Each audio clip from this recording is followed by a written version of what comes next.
봉독해 드립니다. 사단이 일어나 이스라엘을 대적하고 다윗을 격동하여 이스라엘을 계수하게 하니라. 다윗이 요압과 백성의 두목에게 이르되 너희는 가서 브엘세바에서부터 단까지 이스라엘을 계수하고 돌아와서 내게 고하여 그 수요를 알게 하라. 요압이 가로되 여호와께서 그 백성을 지금보다 100배나 더 하시기를 원하나이다. 내 주 왕이여, 이 백성이 다 내 주의 종이 아니니까 내 주께서 어찌하여 이 일을 명하시나이까? 어찌하여 이스라엘로 죄가 있게 하시나이까 하나 왕의 명령이 요압을 재촉한지라. 드디어 떠나서 이스라엘 땅에 두루 달인 후에 예루살렘으로 돌아와서. 아멘. 5절 한 절 다시 읽겠습니다. 백성의 수요를 다윗에게 고하니 이스라엘 중에 칼을 뺄 만한 자가 110만이요 유다 중에 칼을 뺄 만한 자가 47만이라. 아멘.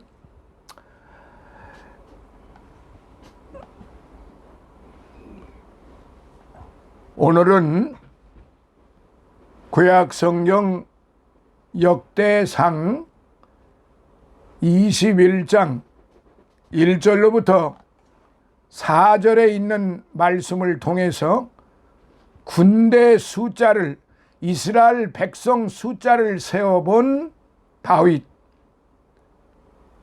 대해서 이제 같이 하나님께서 주시는 말씀으로 은혜를 받도록 하겠습니다.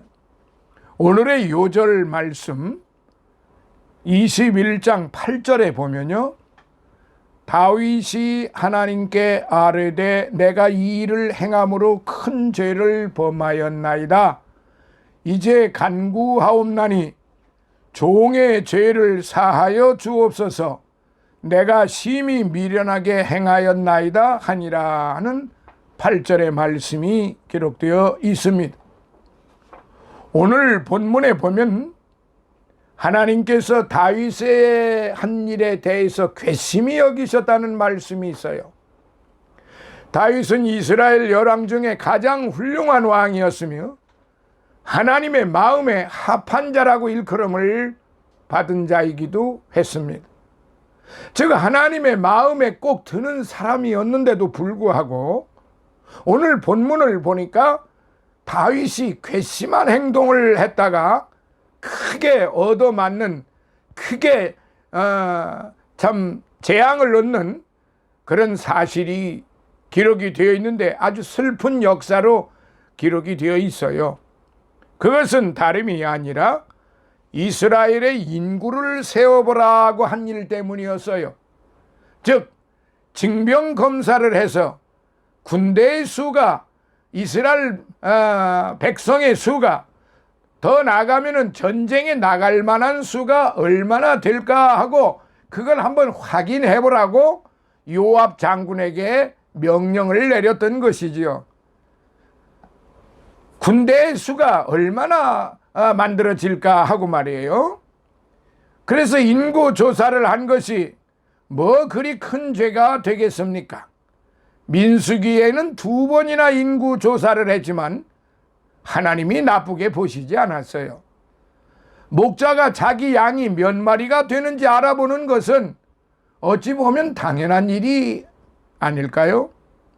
문제는 인구 조사를 하는 마음의 그 동기, 군대 수를 세어본 마음의 동기가 하나님 보시기에 아주 괘씸하게 보였던 것이다, 이 말씀입니다. 그러면 그 마음의 동기가 어떠했기에 하나님이 그렇게 괘씸히 여기셨을까요? 오늘 여기 본문 말씀을 잠깐 보면서 우리는 생각을 좀 해볼게요. 다윗은 대내적으로 빛나는 성공과 번영을 일구었던 왕이에요. 하지만 적이 후반기로 접어들면서 영적인 긴장감이 해이해졌습니다.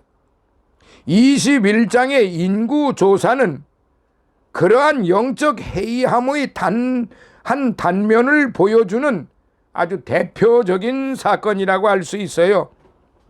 다윗은 교만한 마음으로 열방의 왕들처럼 자신의 위세를 드러내고자 인구조사를 실시하라고 한 겁니다. 이에 하나님의 심판이 다윗에게 전달이 되었고, 다윗은 잘못을 회개하면서 용서를 구하지만 하나님은 3일간의 온욕으로 다윗을 심판하십니다. 그리고 이후 하나님은 오르란의 타작마당에 드려진 다윗의 번제를 흠양하시고 다윗과 화해를 이루십니다. 그리고 번제가 드려진 그곳은 성전 건축의 터로 정해집니다.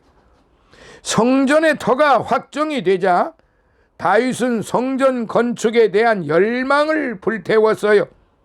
성전 건축에 필요한 모든 자재들을 부지런히 준비했어요. 그리고 왕위를 계승할 아들 솔로몬에게 성전 건축을 부탁하고 이스라엘 모든 방백들에게 특별히 당부했다는 사실입니다. 다윗은 왕국이 강력해지자 교만한 마음이 들어 거국적으로 군대의 수요를 계수했습니다. 그런데 성경은 사탄이 일어나 다윗을 격동했다고 기록하고 있어요. 그렇다면 다윗은 사단의 유혹 때문에 잘못을 범했을까요? 사실 사단은 사람을 유혹하지만 다윗도 사단의 유혹을 받고 나쁜 일을 했습니다. 하지만 다윗은 하나님 앞에 서게 되었을 때 사단 때문이라고 말하지 않았어요. 제가 죄를 지었습니다 라고 말했어요. 사단은 우리를 끊임없이 유혹을 합니다. 하지만 억지로 죄를 짓게 하지는 못합니다. 죄를 짓고 안 짓고는 어디까지나 우리의 선택이에요. 우리에게는 죄를 거부하고 하나님의 말씀에 따라 옳은 것을 선택할 자유가 있어요. 그렇다면 사단이 유혹했을 때 어떻게 대처해야 할까요? 성경은 사단과 타협하거나 피하지 말고 하나님의 말씀의 검을 가지고 정면으로 맞서 싸우라고 격려를 합니다. 야고보서 4장 7절, 역대상 21장 1절부터 1절부터 17절까지 자세히 읽어보면은 오늘의 이 말씀이 오늘 우리에게 어떤 교훈을 주는지 아주 잘 나타나 있습니다. 자, 그러면은 이 문제에 대해서 오늘 우리가 한번 깊이 생각해 볼 필요가 있죠. 하나님 보시기에 매우 괘씸했다고 그랬어요. 그 동기가 과연 어떠했기에 하나님이 그렇게 괘씸히 여기셨을까요? 첫째, 하나님이 보신 다윗의 죄는 첫째, 하나님보다 군대의 힘을 믿은 것입니다. 다윗이 오늘날까지 백전백승으로 승리하고 위대한 왕이 된 것은 그가 싸움을 잘해서도 아니요 군대의 힘이 강해서도 아닙니다. 사무엘하 8장 6절에 다윗이 어디를 가든지 여호와 하나님께서 이기게 하셨다라고 기록이 되어 있고, 사무엘하 8장 14절에도 보니까 다윗이 어디를 가든지 여호와께서 이기게 하셨다라고 분명히 말씀을 하셨어요. 다윗이 잘나서가 아니고 군대의 힘이 강해서가 아니라 여호와 하나님께서 이기게 하셨다는 말이에요. 어린 소년 다윗이 물맷돌을 잘 던져서 골리앗을 쓰러뜨렸겠습니까? 결코 아니에요. 하나님께서 다윗을 이기게 해주신 것이다 이 말이에요. 그런데 지금에 와서는 건방지게 하나님을 의지할 생각은 하지 않고 군대의 힘을 의지하려고 하니까 하나님께서 이를 괘씸히 여기셨던 겁니다. 시편 127편 1절에 보면은 여호와께서 집을 세우지 아니하시면 세우는 자의 수고가 헛되며 여호와께서 성을 지키지 아니하시면 파수꾼의 경성함이 허사로다라고 기록이 되어 있어요. 아무리 군대의 힘이 강해도 하나님께서 그 나라를 지켜주시지 않으면 군대의 힘은 무용지물인 것입니다. 아무리 인간의 노력으로 농사를 잘 지으려고 해도 제때 햇빛과 비를 내려주시지 않으면 헛수고가 되고 맙니다. 하나님은 하나님의 자녀들이 하나님보다 더 믿고 의지하는 것이 있으면 이를 괘씸히 보신다는 말씀이에요. 그것이 곧 우상이기 때문입니다. 사람이나 물질이나 권세 그 무엇이라도 하나님보다도 더 믿고 의지하면은 그것은 하나님께서 아주 가증히 여기시는 우상이다 이 말이에요. 우리가 인간 세상을 우리가 일반적으로 살아갈 때에 이 세상의 모든 것들을 욕심을 내면은 탐욕을 부리면은 그게 곧 우상 숭배라고 사도 바울도 골로새서의 1장에 그렇게 기록을 했어요. 구약 성경 레레미야 17장 5절에 보니까 나 여호와가 이같이 말하노라. 무릇 사람을 믿으며 혈육으로 그 권력을 삼고 마음이 여호와께서 떠난 그 사람은 저주를 받을 것이라 했어요. 얼마나 무서운 말씀이에요.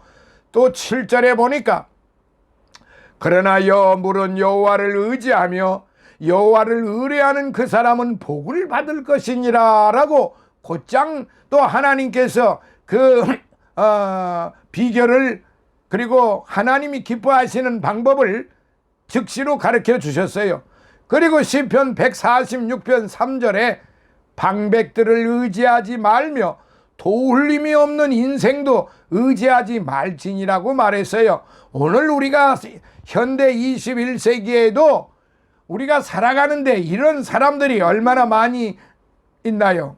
방백들을 의지하지 말며 도울 힘이 없는 인생도 의지하지 말라. 그런데 우리 주변에서 보면은 정치적으로 의지해서 사람의 도리를 못하고 아주 엉터리 없는 그 배신의 삶을 살아가는 사람들이 얼마나 많은지 모릅니다. 관료들은 백성을 위하여 있는 것이지 자신을 위하여 있는 게 아니에요. 이 나라 대통령으로부터 이 나라 모든 관료들은 이 나라 백성들을 위해서 뽑힌 그러한 일꾼들이지, 그 일꾼들이 주인을 다스리라고, 주인을 멋대로 만들고 주인을 괴롭히고 주인을 힘들게 하고 주인을 배신하라고 일꾼으로 만들어준 게 아니에요. 그런데 사람들은 그렇지가 않습니다. 그 일꾼이 되기 위해서 온갖 가문이설을 다 해놓고 딱 세워만 놓기만 하면은 언제 그랬냐는 듯이 그야말로 자신들의 주인을 배신을 하기를 밥 먹듯이 해버린다 이 말입니다. 여러분, 주객전도라는 말 잘 아시죠? 주객전도라는 말이 무엇일까요? 주인이 있는데도 불구하고 객이 주인 노릇한다는 말이에요. 객이 주인을 하는 이런 오늘의 현실을 우리가 놓고 볼 때 안타깝기가 그지없어요. 백성들을 잘 다스리라고 일꾼을 뽑아 세웠더니 백성들을 잘 다스리긴커녕 온갖 그야말로 택도 없는 일들을 만들어 놓고 입의 말, 마음의 생각, 육신의 행동들을 통해서 그 주인인 백성들을 얼마나 힘들게 하고 고통을 주는지요. 뭐 제가 구체적으로 말씀드리지 않아도 다들 잘 아실 거예요. 시편 146편 3절에 방백들을 의지하지 말며 도울림이 없는 인생도 의지하지 말지니라고 하는 이 말씀을 결코 잊지 마시기 바랍니다. 둘째, 하나님의 은혜를 잊고 다윗이 교만해졌기 때문이에요. 다윗의 교만이 하나님을 진노케 했어요. 교만보다 하나님을 불쾌하게 만드는 죄는 없어요. 다른 죄는 다 하나님으로부터 도망가는 죄이지만 교만의 죄는 하나님께 덤벼드는 죄예요. 하나님께 싸우자는 거지요. 다윗은 원래 2세의 막내 아들로서 아무도 그가 왕이 되리라고는 상상도 예측도 못했던 사람이에요. 다윗의 부모도 심지어 하나님의 종 사무엘도 예측을 못했어요. 들판에서 양이나 치던 목동을 들어 왕으로 삼았어요, 하나님이. 그러고 그는 전쟁에 나갈 때마다 백전백승하여 그야말로 다윗이 죽인 자는 만만이요 사울이 죽인 자는 천천이라고 하는 소리까지 들을 정도로 위대한 장군이었고 위대한 왕이 되게 만들으셨던 거지요. 결코 다윗이 잘나서도 아니요 군대의 힘이 강해서도 아닙니다. 그런데 개구리가 올챙이적 생각을 못한다는 말이 있잖아요. 다윗은 그 하나님의 은혜를 잊고 사단의 시험에 빠져 교만한 마음으로 군대의 수를 세게 했던 것입니다. 그러므로 성공했을 때, 높아졌을 때 더 조심해야 하는 거예요. 대개 운동선수들도 무명 시절에는 열심히 땀 흘리며 훈련을 다 하다가도 챔피언이 되고 유명해지면 주색에 빠지게 되고, 그렇게 되면 머지않아 참패당하고 챔피언의 자리를 빼앗기게 되지요. 다 그런 것은 아니지만은 보편 개 중에 그런 사람들이 많이 있었다 이 말이에요.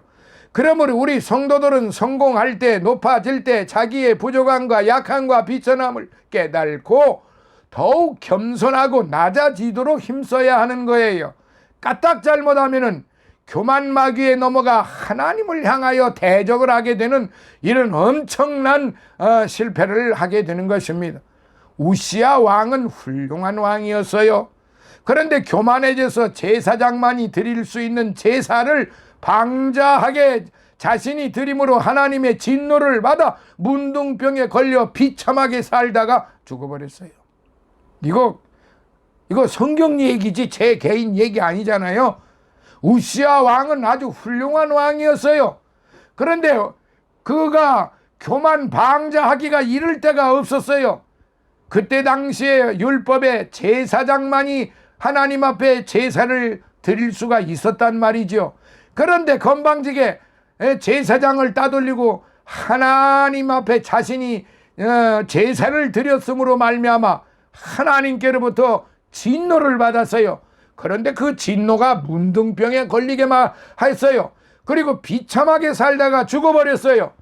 오늘날 지도자들이 정신 차려서 들어야 할 말씀이고, 이 말씀을 두렵고 떨림으로 받아야 할 것입니다. 역대하 26장 18절로부터 19절, 신명기 8장 11절로부터 14절을 보니까 이스라엘 백성이 광야의 고생을 끝마치고 젖과 꿀이 흐르는 가나안 땅에 가기 직전에 하나님께서 이스라엘 백성들에게 신신당부하시는 말씀이 있어요. 내가 오늘날 네게 명하는 여호와의 명령과 법도와 규례를 지키지 아니하고 네 하나님 여호와를 잊어버리게 되지 않도록 삼가할지어다. 네가 먹어서 배불리고 아름다운 집을 짓고 거하게 되며 또 내 우양이 번성하며 내 은금이 증식되며 내 소유가 다 풍부하게 될 때 두렵건대 네 마음이 교만하여 내 하나님 여호와를 잊어버릴까 하노라. 참, 얼마나 기가 막힌 말씀입니까? 그리고 17절 18절에 보니까 또 두렵건대 네가 마음에 이르기를 내 능과 내 손의 힘으로 내가 이 재물을 얻었다 할까 하노라. 내 하나님 여호와를 기억하라. 그가 네게 재물 얻을 능을 주셨음이라 하셨습니다. 하나님은 하나님이 받으실 영광과 감사를 사람에게 빼앗기는 걸 원치 않아요. 다윗 왕은 마음이 교만해져서 군대의 수를 세워보게 했으므로 이 죄로 말미암아 큰 손해를 보게 되었고 하나님 앞에 큰 죄를 얻게 되었고 지었게 되었던 것입니다. 자, 큰 두 번째, 하나님의 징계를 받게 되었어요. 다윗을 괘씸히 보신 하나님께서 선지자 갓을 다윗에게 보내어 3가지 벌 중에 하나를 택하라고 하셨어요. 그 벌은 다음과 같아요. 3년 흉년이 들기를 원하느냐, 아니면 석 달 동안 적군에게 패하여 도망 다니겠느냐, 아니면 사흘 동안 온역을 받겠느냐 하는 것입니다. 이때 다윗은 하나님께 회개하기를, 내가 이 일을 행함으로 큰 죄를 범하였나이다. 이제 간과하옵나니 종의 죄를 사하여 주옵소서. 내가 심히 미련하게 행하였나이다 하면서 사흘 온역을 택했어요. 여호와께서는 긍휼이 심히 크시기 때문에 내가 그의 손에 빠지고 사람의 손에 빠지지 않기를 원하나이다 라고 했습니다. 매를 맞아도 하나님의 손에 맞기를 원했으며 이방인의 조롱거리가 되지 않기를 원했기 때문입니다. 이 벌을 선택하자마자 삽시간에 이스라엘 백성의 죽은 자가 7만 명이나 생겼어요. 군대의 수가 푹 줄었으니 자랑할 것도 없고 교만할 것도 없어졌어요. 다윗은 군대가 아무리 많아도 하나님이 함께 하시지 않으면 아무 소용이 없음을 깨달았던 것이지요. 다윗 왕의 이 한 가지 실수로 말미암아 하룻밤에 7만 명이 죽었으니 지도자의 책임이 얼마나 큽니까? 국가나 교회 지도자들의 책임이 실로 막중하다는 사실을 깨달아야 하는 것입니다. 한 지도자의 잘못함으로 말미암아, 한 지도자의 교만 방자함으로 말미암아 아무 죄도 없었던 백성들이 하룻밤에 7만 명이 죽어버렸다 이 말이에요. 이 얼마나 무서운 저주이고 재앙이겠습니까? 교만 방자한 것이 얼마나 하나님 앞에 큰 죄가 되며 또 큰 재앙이 재앙이 아니겠느냐 이 말씀입니다. 오늘 본문에 보면은 하나님께서 하나님의 백성을 치시는 방법 3가지가 있는데, 그 첫째 흉년입니다. 국가적으로 하나님이 징계하실 때는 흉년으로 하실 때가 많아요. 아왕 때 우상 숭배가 성행하여 3년 반 동안 비가 오지 않았어요. 개인적으로는 물질의 손해로 징계하실 때가 많은 걸 의미합니다. 둘째, 전쟁입니다. 전쟁과 반란으로 그 국가와 민족을 치실 때가 있어요. 교회의 지도자가 죄를 범할 때 그 교회에는 분쟁과 다툼이 일어난다 이 말입니다. 셋째, 온역입니다. 질병이에요. 국가적으로도 개인적으로도 질병과 사망으로 징계하실 때가 많습니다. 이거는 제 개인의 이야기가 아니라 성경에 기록되어 있는 말씀이에요.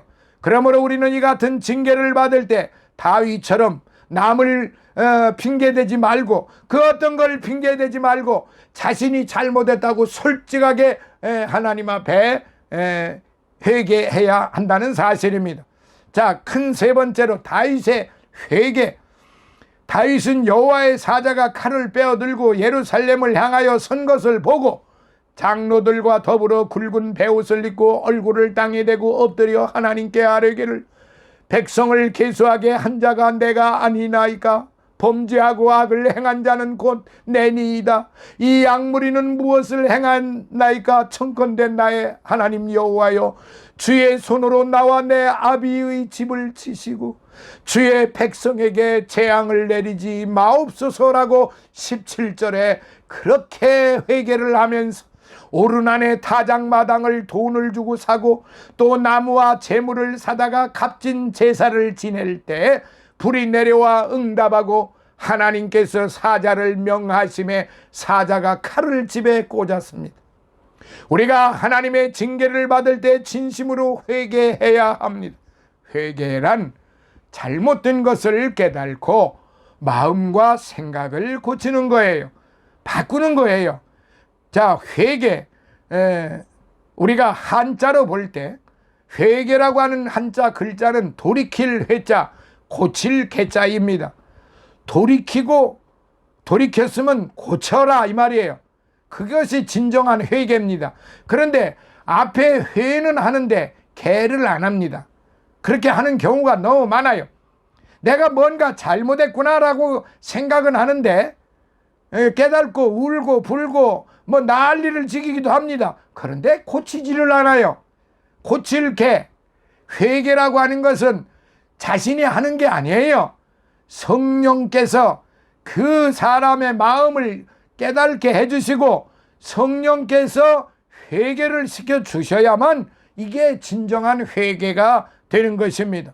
아무리 깨달아 봐야 소용이 없어요. 고쳐야지요. 잘못된 것을 깨닫고 마음과 생각을 고쳐가는 것이 그게 진정한 회개예요. 바꾸는 거예요. 그렇던 데서 완전히 돌이키는 징계를 거두시고 다시 회복시켜 주시는 것을 우리는 볼 수 있습니다. 여기 역대하 7장 13절로부터 14절에 보니까 혹 내가 하늘을 닫고 비를 내리지 아니하거나 혹 메뚜기로 토산을 먹게 하거나 혹 연병으로 내 백성 가운데 유행하게 할 때 내 이름으로 일컬는 내 백성이 악한 길에서 떠나 스스로 겸비하고 기도하여 내 얼굴을 구하면 내가 하늘에서 듣고 그 죄를 사하고 그 땅을 고칠지라고 약속을 하셨어요. 사랑하시는 성도 여러분, 우리는 다윗처럼 하나님께서 괘씸히 보시는 자가 되어서는 안 되겠습니다. 늘 하나님 앞에 교만 방자하지 말고 늘 하나님 앞에 겸손해야 합니다. 고린도후서 3장 5절 항상 마음에 우리는 간직해야 하는 것입니다. 오늘 사랑하시는 성도 여러분, 이 말씀을 우리가 깊이 깨닫고 구약 선지자 엘리야 우리는 잘 압니다. 위대한 승리자 선지자였습니다. 그는 갈멜산에서 바알의 선지자 450명 물과 대결을 했는데 그는 두 단을 쌓고 바알 신에게 빌고 그 다음 엘리야는 홀로 하나님께 제단을 쌓고 기도했어요.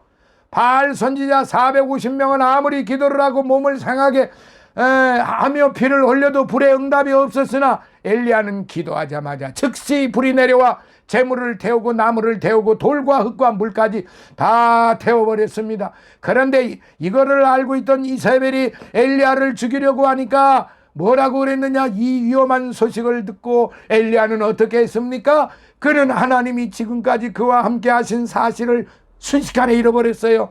하나님이 전에 어떻게 승리하게 하셨는지도 잃어버렸어요. 그는 도망가 버렸습니다. 부엘세바에 도달해서는 기진맥진해서 두려운 가운데 로뎀 나무 밑에 주저앉아서 죽기를 간청을 했습니다. 그러나 하나님은 엘리야 선지자의 마음을 아시고 엘리야 선지자에게 까마귀를 통해서 먹을 것을 날라다 주셨던 것입니다. 하나님 앞에 로뎀나무 그늘 밑에서 자기의 잘못된 것을 깨달으면서 하나님 앞에 기도했던 이 엘리야에게 하나님은 먹을 것을 그에게 주시고 이세벨의 위협에서 그를 구해 주셨던 것입니다.